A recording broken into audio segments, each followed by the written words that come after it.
અરે અરે અરે અરે દસુભાઈ ભેગા હે ચાટ તો તમને લાગતી નથી આ કઈક ઓલાના કમાલ ચા પી લઈએ પછી કઈક કરીએ. હાલો તો જાય ક્યાં ઠાકરે પૂછી ગયા મેરા ગાડી મૂકો આવી હતી આપણને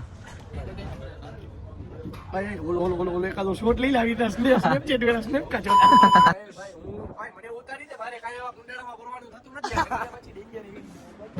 હવે હવે બતાવે બધું જો અહીંયા એક મંદિર હે એ તોડ્યું નથી બાકી એને બધું તોડી નાખ્યું છે હે ગણપતિ બાપા હા છે આ લોકો ગયા જ પતે છે લોગની આગળ વધવાનું થતું નથી. સાલા આ લોકેશન ઉપર તું મને ઉતારને તો સાલે ઢસડી જવું છે એની અંદર ના ક્યાંય નથી જવું ભાઈ મારે. આમ જવું છે કોઈ भी कहीं जादू का छोटा भाई स्प्लेंडर बोले मारी भाई साहब कुछ ज्यादा नहीं हो गया ये?